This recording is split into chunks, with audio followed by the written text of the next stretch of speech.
Alors, salut tout le monde, j'espère que vous allez bien et que vous êtes en train de passer de superbes vacances. Bon, j'estime que ce sont les vacances parce que la majorité est par-ci par-là, tout le monde voyage, tout le monde rentre au pays. Et bon, et qui dit vacances dit aussi un petit bilan de mi-saison. Sur cette chaîne, je reçois Anderson et Femi du Replay Foot.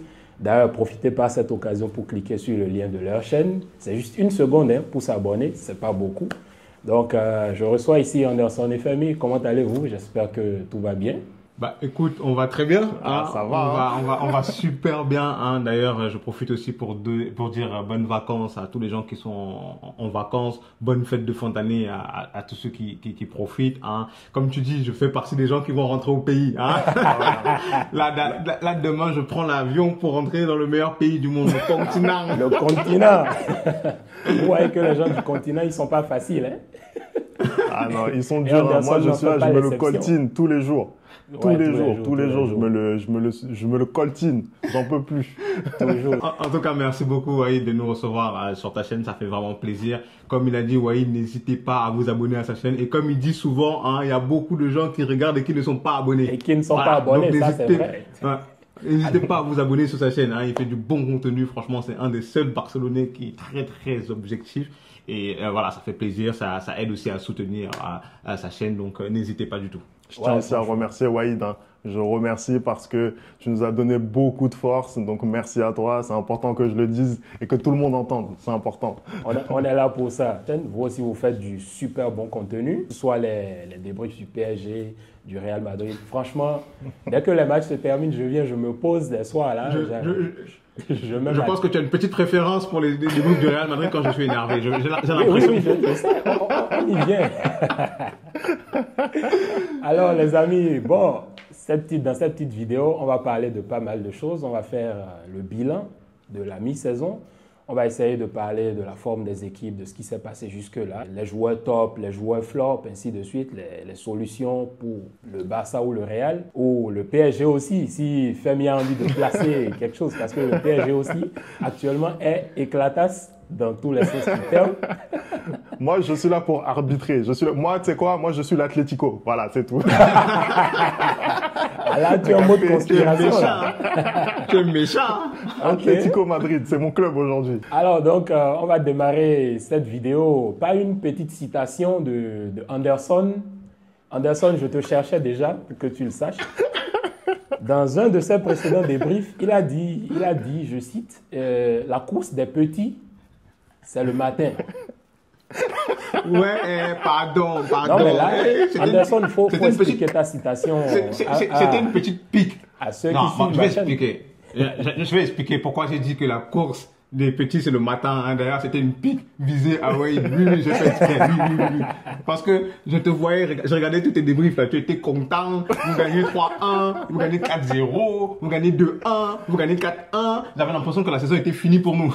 mais, comme on est le club préféré de Dieu, voilà, on arrive à la mi-saison et, mine de rien, on a 2 points d'avance sur vous ou 2 points d'avance sur vous et un match en retard. C'est juste extraordinaire.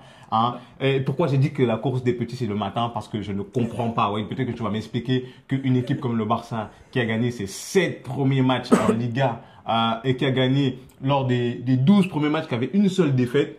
Là, on se retrouve avec un Barça lors des 7 derniers matchs qui a gagné une seule fois. Et pourtant, vous n'avez pas affronté des grosses équipes. Ça perd à Las Palmas, ça perd à Osasuna. Moi, je ne comprends pas ce qui se passe dans cette équipe du Barça parce que vraiment, en octobre, novembre, j'avais l'impression que le championnat était bouclé. Il y avait pratiquement 11 points d'avance. Je me disais jamais que ce Barça-là allait avoir du mal. Donc, je ne sais pas ce qui s'est passé. Voilà, je ne sais pas. Franchement, moi-même, tu sais, à l'issue de la mi-saison, bon, 7, c'est 18 matchs. Normalement, c'est 19. Moi, si je me suis assis et je me suis posé des questions. Et finalement, j'en suis arrivé à la conclusion que c'est peut-être spirituel, quoi, parce que c'est inexplicable. C'est plus que spirituel. Parce que tu t'imagines un Barça qui survolait surtout le mois d'octobre, parce que nous tous, on disait que voilà, le mois d'octobre allait déterminer comment on allait passer la fin de l'année. Et on était là, on était sur un nuage, ça tabassait tout le monde, ça donnait des 4 par-ci, des 5 par-là, des 3 par-là. Mais au final, Et en fait, ce qui est fou, c'est que tout le monde disait que le Barça était en forme. En vrai, techniquement, le Barça était en forme. Avec Liverpool, tout le monde disait que le Barça survolait tout le monde. Et que le Real Madrid n'était pas en forme. On est d'accord. Tout le monde disait que le Real Madrid n'est pas en forme, il n'arrive pas à se retrouver, il n'y a pas les automatismes, etc., etc. Et que le Barça, tout va bien. Mais il se fait que le Real Madrid, même en étant mal, est maintenant devant le Barça. Si ce n'est pas spirituel, comment tu expliques ça? Non, non, c'est pas une question de spiritualité. Je pense que c'est juste une question que nous, on est plus habitués. On est plus habitué à gérer quand les moments sont durs. Tu vois, vous n'êtes pas habitué à ça. Depuis quelques années, les moments sont que durs chez vous. Hein. Vous n'êtes plus habitué à avoir les hauts. Franchement, c'est ça. C'est-à-dire que le Barça, aujourd'hui, ça fait quand même quelques saisons qu'ils sont rentrés dans le rang. C'est vrai que le début de saison a été surprenant. Nouvel entraîneur, nouveau projet, etc. Les jeunes de la Masia qui sont beaucoup plus mis en avant. On se dit, c'est parti pour durer là. On va retrouver le Barça des années 2010. Mais en fait, on se rend compte que pour gagner des matchs très importants, il faut aussi de l'expérience. Je pense qu'il y a d'autres choses qui expliquent les mauvais résultats, mais voilà, il y a aussi l'expérience. Mais c'est là où je suis pas d'accord avec toi, justement, Femi, parce que on parle des matchs importants, mais quand tu regardes au final, jusqu'à aujourd'hui, si on prend les 19 matchs et on prend les matchs de Ligue des Champions, le Barça n'a perdu aucun gros match jusqu'à l'Atlético. Ouais. Ils ont joué le Real, ils ont gagné. Ils ont joué Girona, ils ont gagné. Ils ont joué Bayern, ils ont gagné. À chaque fois qu'ils ont dû jouer une grosse équipe, ils ont gagné. Ce qui est inhabituel, c'est qu'aujourd'hui, le Barça n'arrive pas contre les petites équipes. Ça, ce n'est jamais arrivé en championnat. Au contraire, c'est le Real qui n'a du mal contre les petites équipes et le Barça qui déroule contre les petites équipes. Mais sauf que là, quand tu regardes les défaites, mais c'est n'importe quoi. Genre, ils perdent contre le Betis, ils perdent, comme je l'ai dit, contre Las Palmas, ils perdent contre Osasuna. Et pendant un moment, je me suis dit que c'était peut-être dû au fait que Lamine Yamal commençait pas les matchs, mais même Lamine Yamal, il est revenu contre les Ganes et au final, ils ont perdu. Tu vois ce que je veux dire? Et il a joué quelques matchs et au final, ils ont quand même perdu. Je ne comprends pas si c'est parce que les adversaires ont capté enfin votre piège du hors-jeu que vous nous avez, mis et vous nous avez mis 4-0 ou est-ce que c'est les consignes de flics qui ne marchent plus ou est-ce que les joueurs sont un peu trop fatigués? Je comprends pas ce qui se passe en fait.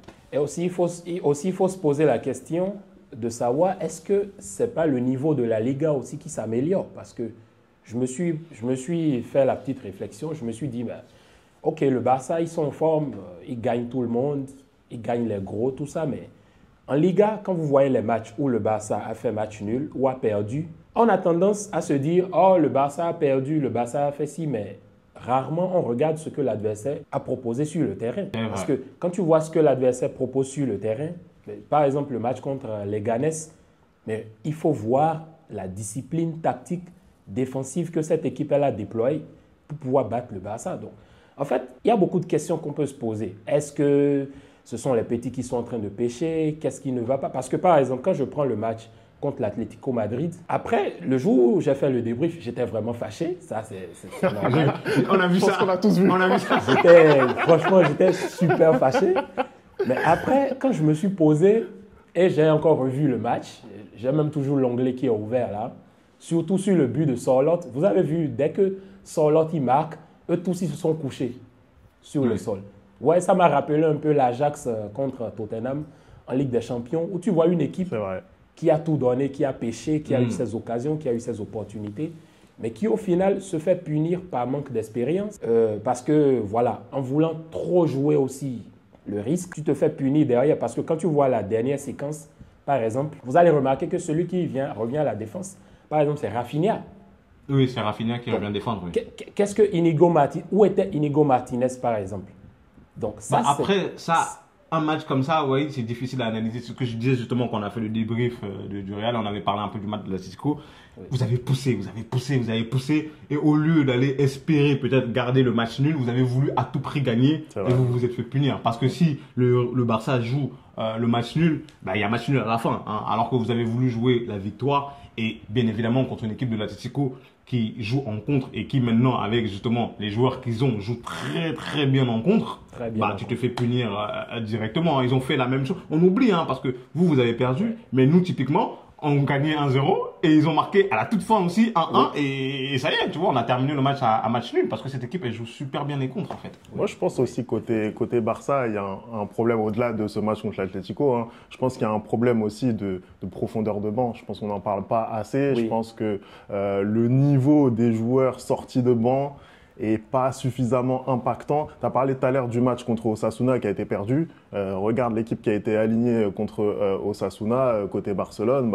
Au final, Hansi Flick fait tourner, tu te fais sanctionner. Tu vois ce que je veux dire? Mais est-ce que les joueurs qui sortent du banc côté Barça aujourd'hui sont à la hauteur des titulaires? C'est ça aussi la question, tu vois. Et aussi sur le terrain, on voit une équipe qui, arrivée à un moment donné, on a remarqué que cette équipe, elle a commencé à perdre, surtout, en tout cas, selon mon point de vue, en termes de concentration. Parce que vous voyez une équipe qui joue les matchs à 60-70%.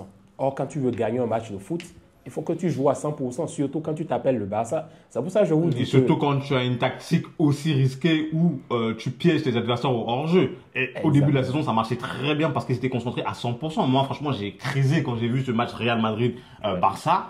Le 4-0 parce qu'à chaque fois la tactique est fonctionnée et je comprenais pas comment mes joueurs ils se faisaient avoir à chaque fois, tu vois. Mais tu es obligé d'avoir la concentration tout le temps pour réussir à faire ce genre de choses. La qualité offensive aussi, certes, c'est pas qu'elle est mauvaise. Parce que quand vous regardez, vous prenez les stats, le Barça c'est l'équipe qui rate le plus d'occasions. Et c'est l'équipe aussi qui s'en procure le plus. Donc, techniquement, ça veut dire qu'il marque parce qu'on est à près de 80 buts déjà marqués. Mais si le Barça est vraiment efficace, le Barça, à l'heure actuelle, a déjà mis plus de 100 buts. Donc, ça veut dire que devant aussi, certes, il y a une efficacité offensive, mais elle n'est pas vraiment optimale.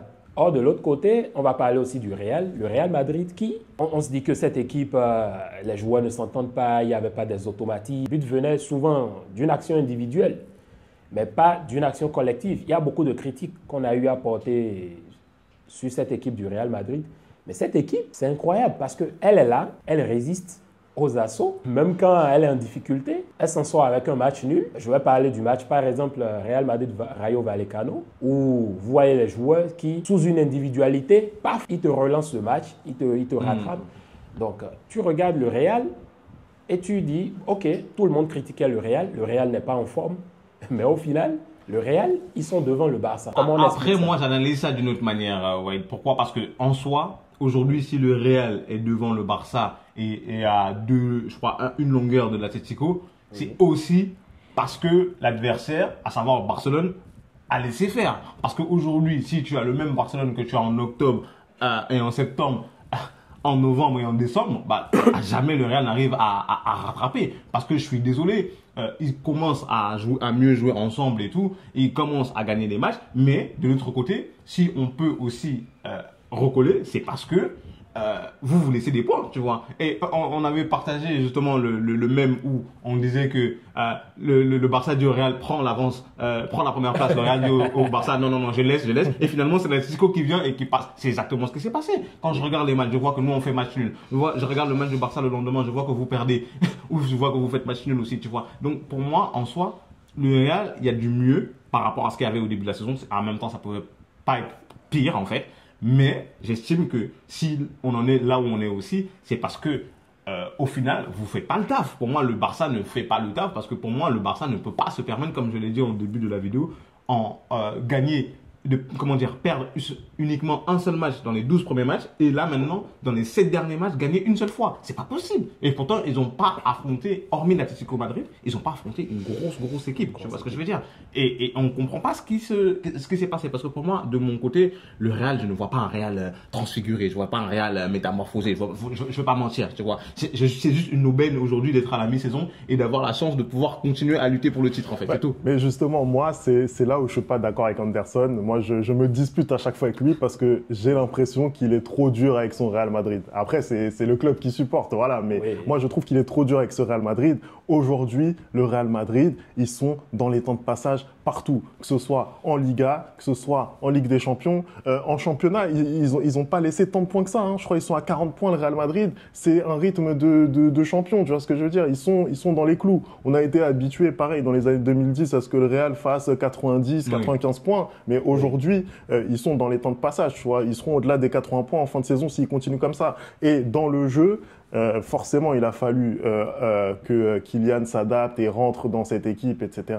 C'était peut-être un petit peu plus compliqué pour Ancelotti, voilà, de trouver les ajustements. Mais on voit très clairement que sur les derniers matchs, c'est de mieux en mieux. Les joueurs se trouvent de mieux en mieux. Donc, pour moi, le Real, franchement, ce qu'ils font depuis le début de la saison, c'est correct. Tu vois, c'est pas exceptionnel, mais c'est correct. Pour moi, ils sont à leur niveau. Le Real, ça n'a jamais été une équipe qui te sort un jeu flamboyant. Pour moi, ils sont dans ce qu'ils font depuis. En fait, voilà, moi, ce qui me dérange avec ce que tu dis, c'est que typiquement, je vois en fait je vois un Barça qui était extraordinaire au début de la saison. Après, je vois un Barça qui a baissé de forme, tu vois. Et justement, on aurait dû profiter de ce moment-là. Si tu avais un Real qui était similaire à celui de l'année dernière, je peux t'assurer qu'aujourd'hui, il y aurait l'inverse. Il y aurait 11 points d'avance pour le Real Madrid avec ce Barça qui a flanché en novembre et en décembre, en fait. Je suis d'accord. Tu vois ce que je veux dire? Oui. Voilà. Moi, c'est ça qui me dérange, en fait. C'est que nous, on n'est pas bons.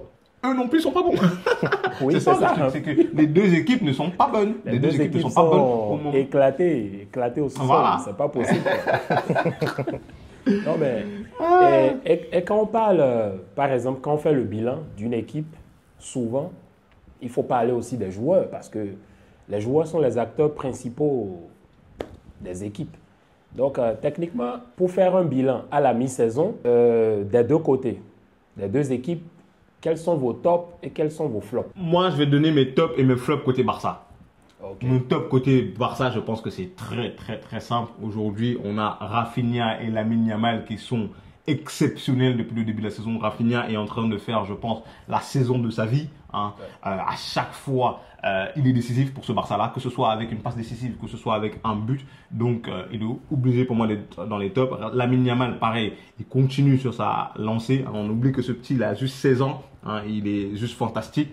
C'est vraiment, je pense que si tu me demandes de choisir aujourd'hui un joueur dans l'équipe adverse, ce serait Lamine Yamal que je prendrais. Surtout qu'à droite, voilà, on en a vraiment besoin. En flop, j'ai deux flops. Justement, tu avais commencé à en parler de un, c'est Frenkie de Jong. Ouais. Parce que je trouve qu'il n'est pas au niveau auquel on espérait que Frenkie soit. Certes, il s'est blessé, il a eu des blessures, mais il n'arrive toujours pas à revenir. Parce que depuis le début de la saison, j'ai pas vraiment un match référence de la part de Frenkie de Jong. Quand je regarde Pedri, qui à côté aussi s'était blessé, et au final, le niveau de jeu qu'il arrive à afficher, bah, je me dis que Frenkie ne fait pas forcément ce qu'il faut. Je ne sais pas ce qui match, en tout cas ce qui ne match pas, pardon. Et du coup, pour moi, c'est très difficile pour lui. Le deuxième pour moi, c'est Gavi. Gavi aussi, je trouve qu'il n'est pas revenu à un excellent niveau et je trouve que plein de matchs il a commencé sur le banc, hein, c'est pas normal pour ce joueur-là et quand il sort du banc, je trouve qu'il n'est pas fantastique. Très rare aussi sont les matchs où il crée vraiment l'écran. Quand je le compare à côté comment il s'appelle, un Pedri ou même un Dani Olmo qui dernièrement c'est un peu plus difficile pour lui mais au début de la saison c'était fantastique, tu vois. Donc pour moi vraiment c'est les deux joueurs que je peux dire qui sont en dessous. Je veux pas taper sur Iñaki Peña parce que voilà il défend, mais voilà pour moi c'est Gavi et Frenkie de Jong les flops et les tops Lamine Yamal et Rafinha. Pour moi, si je peux donner mes tops, mes flops, déjà sur Gavi, je te trouve un petit peu dur parce que voilà, il faut lui laisser aussi le temps de revenir après une si longue blessure. Voilà, il faut aussi le temps de revenir. Ça aurait été exceptionnel qu'il retrouve son niveau. Femi est trop gentil, c'est ça le problème de Femi. Non, mais tu peux pas être blessé. C'est pour ça Fabien Ruiz te fait du sale.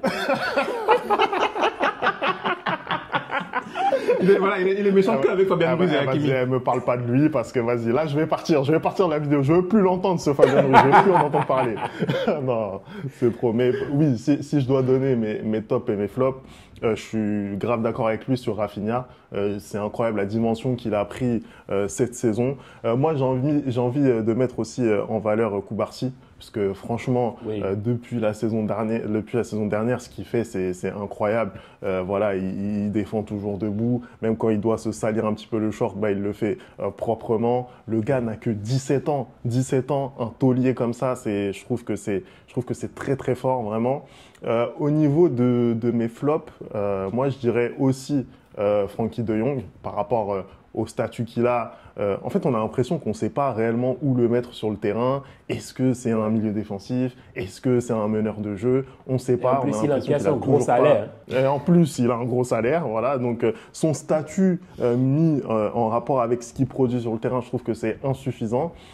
Et puis, moi, j'ai envie de parler de Lewandowski parce que je suis désolé. Ouais. Non, mais parce que moi, Ouais. je te dis, Lewandowski. Moi, je te dis, on me dit à chaque fois, en fait, Lewandowski marque des buts, Lewandowski ceci, Lewandowski cela. Lewandowski, quand on a besoin, quand tu as besoin qu'il mette, qu'il soit clutch, en fait, il ne l'est pas. Oui, mais il n'est pas aujourd'hui. il a mis les buts au début de la saison. Il a mis les buts au début de la saison. Il les a mis. Le match de référence Non, mais qu'il que a des cette tapines. saison, c'est le Classico. Voilà. Et en plus, tu as vu le Classico, les occasions qu'il rate. Il y a 6-0 s'il met toutes ses occasions. Il y a 6-0. Mais non, le gars arrive encore à vendanger, etc. Depuis qu'il est au Barça, Lewandowski, c'est un flop. Et cette saison, malgré les buts qu'il a mis, pour moi, c'est un flop. Voilà. Ouais. Je te le dis. Moi, je suis d'accord. Je suis d'accord avec toi. Voilà. Moi, côté Real Madrid, vous-même, vous savez, c'est qui mes top déjà. Il y a, Jude, j'imagine Jude. il y a le petit dont j'ai plus envie d'appeler le nom. Ce petit-là, d'abord, je ne suis pas son égal, mais il me fatigue à chaque fois. Non, mais franchement, c'est pas sérieux, quoi. Parfois, je m'assois, je le regarde, je le vois, il court. Après, il sort, la langue, il est là. Je dis, mais le petit, là, il est... Moi, c'est un joueur que j'adore. Franchement, je l'apprécie beaucoup. Certes, il fait un début de saison difficile, mais dès qu'il revient au niveau, c'est paf, il prend. Mais Vous avez vu... en même temps, tu sais quoi? Mais j'ai même l'impression que quand on dit qu'il fait un début de saison difficile, j'ai l'impression que c'est parce qu'on regarde plus sur le prisme des statistiques. Parce que moi, en soi, le contenu des matchs, j'étais satisfait. Parce qu'en soi, Ancelotti, il disait de faire autre chose. Il doit changer un peu son rôle, vu que Kylian est arrivé. Donc, il est un peu descendu. Et pour moi, dans ce qu'on lui demandait de faire, il était très très bon. C'est juste que on le voyait plus marqué comme la saison dernière. Tu vois, la saison dernière, il est arrivé, les 7 premiers matchs, il a marqué tout le temps, tu vois. Alors que là, c'était un peu plus compliqué. Mais là, depuis que, justement, la solution aussi, ce qui fait que le Real va mieux aussi, c'est qu'on l'a replacé un peu plus en avant. Et là, tu vois qu'il recommence à marquer, qu'il recommence à faire des passes décisives. Mais sinon, depuis le début de la saison, j'estime que pour moi, il marquait. C'est juste que je pense qu'on regarde trop maintenant le foot sous le prisme de il faut un but, il faut une passe décisive. Non, moi je suis désolé, quand je regarde Pedri jouer, quand je regarde Bellingham jouer, c'est pas forcément ce que j'attends d'eux, tu vois. J'attends qu'ils fassent une bonne passe, j'attends qu'ils défendent bien, j'attends qu'ils récupèrent bien des ballons. Et malheureusement, en fait, on est rentré trop dans un football où si tu fais pas ça en tant que milieu de terrain, on te dit que tu es pas bon. Alors que non, faut pas attendre d'un milieu de terrain qu'il ait les statistiques d'un attaquant, tu vois. Même si malheureusement, il nous a habitués à ça, en fait. En fait, moi, Bellingham, je parlais de ça parce que vous allez remarquer qu'en début de saison, physiquement, ce n'était pas ça. Oui. Parce qu'il a eu une saison, après il y a eu l'Euro, tout ça. Donc, il y a eu tellement une accumulation de fatigue dont je trouvais vraiment qu'il s'épuisait très vite en début de saison. Moi, c'est surtout ça. Mais dès qu'il a repris le rythme, et on est en train de le voir maintenant, il se donne à 1000% comme d'habitude. Et il fait de beaux matchs. Et après, vous-même, vous savez, Valverde, le gars qui a tout le temps envie de déchirer les filets sur le terrain, là. Moi, je ne sais pas ce qui se passe avec lui, il ne commence pas à me fatiguer, ce Valverde. Franchement, un joueur que j'apprécie, tu as comme l'impression qu'il a 1000 poumons, quoi. Non, mais Valverde, c'est le cas. Franchement, c'est le cas. Je pense gauche. que si tu analyses, il a 10 000 poumons même. Ouais, il a 10 000 poumons, mais ce n'est pas possible. Nous, on joue au terrain, mais... Dès qu'on tape 2 sprints, là, on est déjà mort. Mais Fede, il court à gauche, à droite, au centre, dehors, derrière. Recto verso, parfois, il sort même du stade pour aller chercher la balle. C'est incroyable. En fait, on ne comprend pas, quoi. Il y a aussi Asensio qui montrait une belle image. Mais malheureusement, Ancelotti, il a éteint sur le chemin.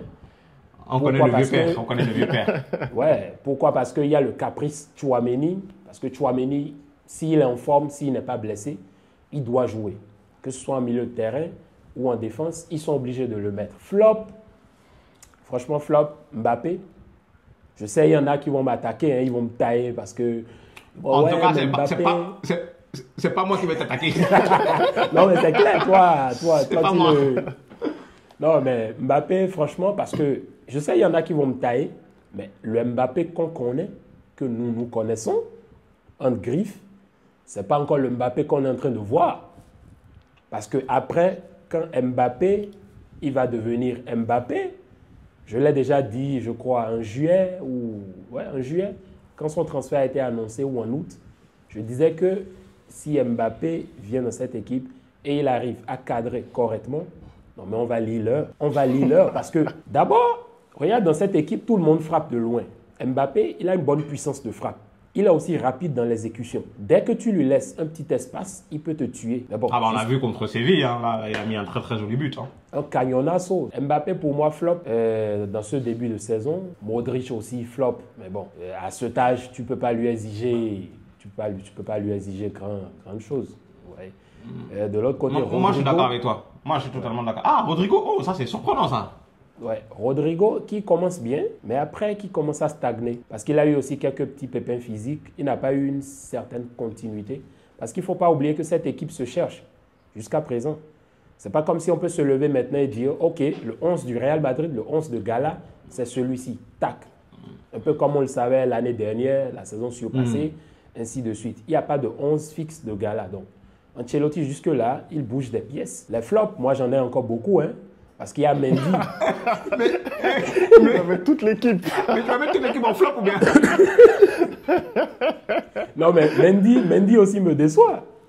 Je suis totalement d'accord avec toi aussi. Mendy aussi me déçoit parce que, en fait, cette équipe, il y a comme un esprit dans cette équipe qui fait que, même quand elle est en difficulté, elle arrive à s'en sortir. Mais quand tu commences à regarder un à un, tu te rends compte qu'il y a des joueurs qui ont vraiment des soucis. Ouais. Un peu comme Vasquez, Cafoucas. Cafou, contre Séville, il brille. Mais tu vas voir, il peut aligner 3 matchs maintenant, les gens vont le détester. Mais au 4e match, il te sort une masterclass et il redevient le chouchou. Mais Vasquez, il a quand même du mal, hein, il a vraiment du mal. Parce que Carvajal n'est pas là, c'est le seul. Il est obligé de dépanner. Et franchement, c'est hyper compliqué. Mendy aussi, qui n'est pas en train d'apporter ce qu'on veut de lui. Il est là. Mendy, je le trouve vraiment perdu, même physiquement. Parce que physiquement, on a l'habitude d'aduler Mendy. Oh, physiquement, défensivement, il est hyper fort, il est hyper puissant, il est résistant. Mais je trouve que Mendy n'est pas en confiance. Moi, perso, Fran Garcia sur l'aile, je préfère, ou Kamavinga. Mais Mendy, il ne dégage pas cette assurance-là qu'il a l'habitude de dégager comme d'habitude.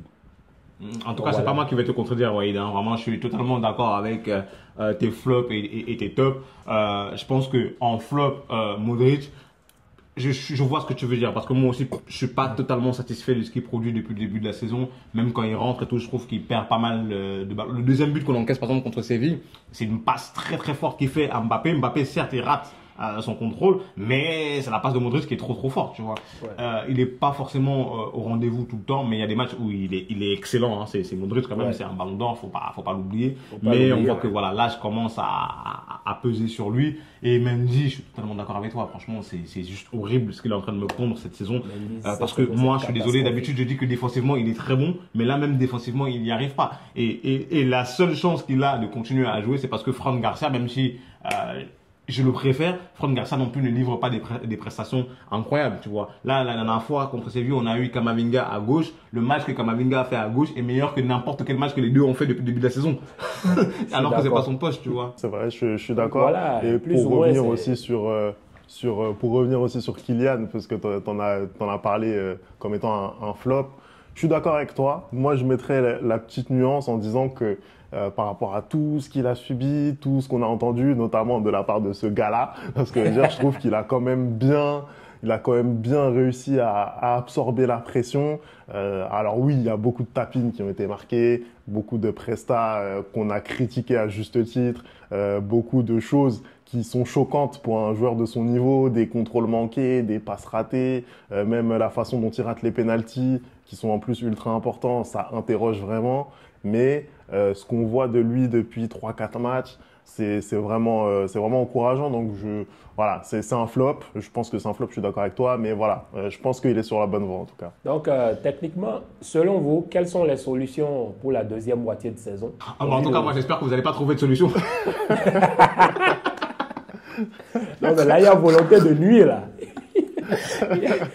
Clairement. Non, mais parce qu'en vrai de vrai, j'estime que vraiment cette saison, moi, le seul titre important qu'on peut gagner, et grâce à vous, c'est peut-être la Liga. Hein. On est peut-être relancé, on peut peut-être aller gagner ça. Malheureusement, si vous trouvez la solution à votre problème, bah ça va être très très compliqué parce que je suis désolé, on est en train de faire en fait, on vit beaucoup aussi dans notre ère du temps le foot au jour le jour. Sauf que moi, je suis désolé, le niveau de jeu qu'a affiché le Barça en début de saison, s'ils arrivent à réavoir ça là à la fin de saison, je vois pas comment on va réussir à gagner le titre. Parce que comme vous l'avez si bien dit tous les deux, en fait, on est sur une équipe du Real qui se cherche encore. On n'a pas encore trouvé c'est quoi notre système, on n'a pas encore trouvé c'est quoi nos automatismes. Et pour moi, ne rien gagner cette saison de majeur, quand je dis majeur, c'est la Ligue des Champions ou le championnat, ce serait pas grave. Ce serait pas grave parce que tu es en train de rebâtir une équipe et tu as encore une année de plus, énormément de blessés. Hein, tu n'as pas ton effectif à 100%. Donc, la solution aujourd'hui, je pense que c'est aussi que les remplaçants du Barça, ils step up un peu, hein, qu'ils arrivent à retrouver leur niveau de jeu. C'est aussi que l'équipe première, elle a vraiment cette concentration-là, peu importe le match, peu importe l'adversaire, parce que je vois pas comment tu peux faire des gros matchs contre des grosses équipes et quasi jamais perdre, mais quand tu arrives contre des petites équipes, tu te déconcentres et tu perds le match, qui n'est vraiment pas habituel de la part du Barça. Côté Real, les solutions, moi je dirais que c'est Ancelotti, hein, Ancelotti qui a les clés en main, hein, il doit faire mettre ses joueurs dans les meilleures dispositions et ne pas hésiter à prendre et à faire des choix risqués. Tu parlais tout à l'heure de Asensio. Moi, je comprends pas aujourd'hui comment Asensio peut se retrouver sur le banc quand on voit le niveau de Tchouaméni en défense centrale. Il peut être bon dans certains matchs, mais tu vois que dans l'alignement, dans la manière de se positionner, dans le vice un peu du défenseur, il n'a pas tout ça. Et je vois pas comment tu peux préférer Tchouaméni à un Raúl Asensio. Il faut qu'il fasse des choix. Tu vois, typiquement, Mbappé qui n'est pas bon en 2 matchs, faut pas hésiter à le mettre sur le banc, même si je sais que ça n'arrivera jamais. Mais aujourd'hui, je pense que c'est peut-être ça qui va faire que le Real puisse avoir quelque chose en fin de saison. Ça, et si Vinicius est en forme. Parce que pour moi, c'est vraiment le facteur X du Real Madrid. Voilà. Moi, si je devais dire les solutions, déjà, côté Barça, c'est vraiment compliqué, je pense, de trouver des solutions parce que, en réalité, tu l'as dit d'ailleurs en début de vidéo, c'est que c'est une équipe qui génère énormément, tu vois ce que je veux dire.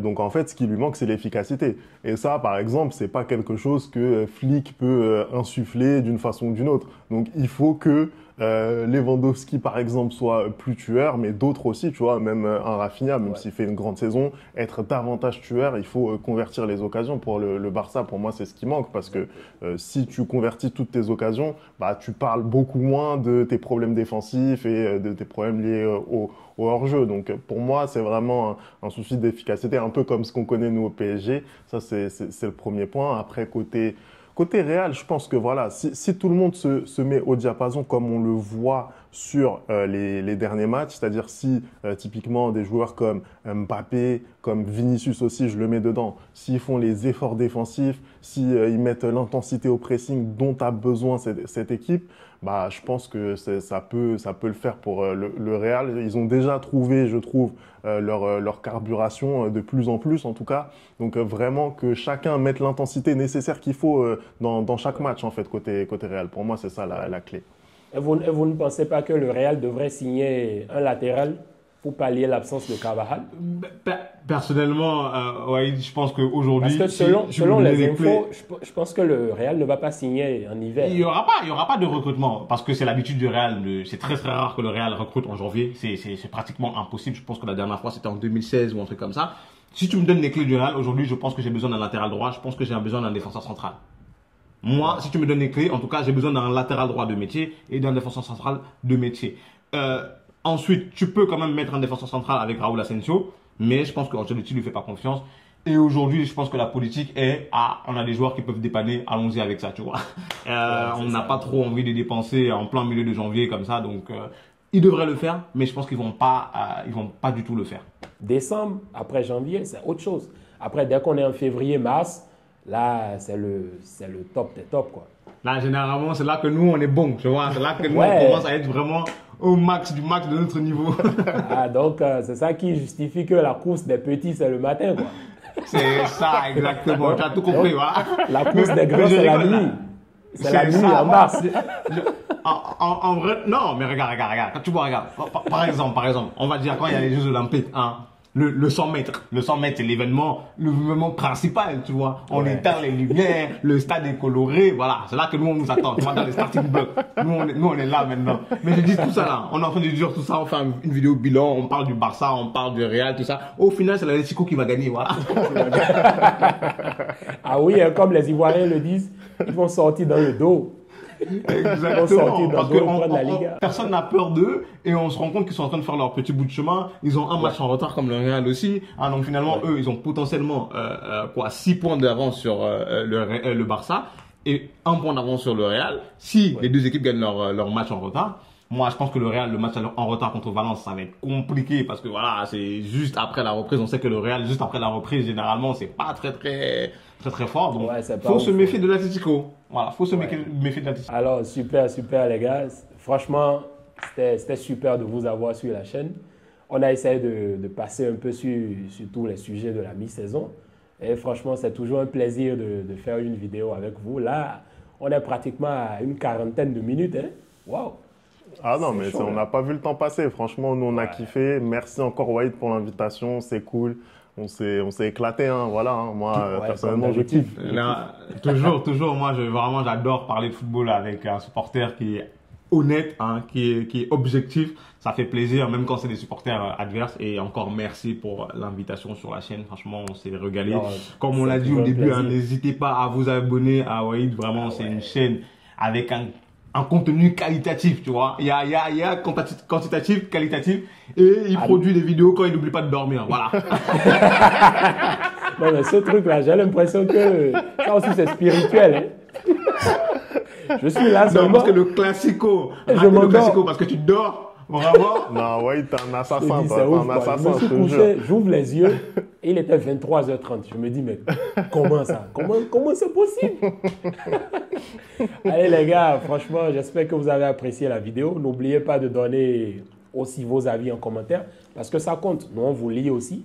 Quand bien moment, on ne peut pas répondre à tout le monde, on lit vos avis et on sait que là, il y a des cracks qui ont aussi des avis pertinents. Allez les gars, comme vous le savez déjà, vous connaissez déjà la source. Donc, abonnez-vous, commentez, partagez dans vos groupes WhatsApp, Facebook, partout. C'est ce qui donne de la force. N'oubliez pas de vous abonner à Replay Foot. Franchement, une chaîne avec un contenu de qualité, hein, sincèrement. Il y a aussi, surtout quand Anderson nous fait, il pète un câble. C'est toujours jouissif à voir. Allez les gars, c'était tout pour la vidéo. Bien de choses à vous et peace comme d'habitude.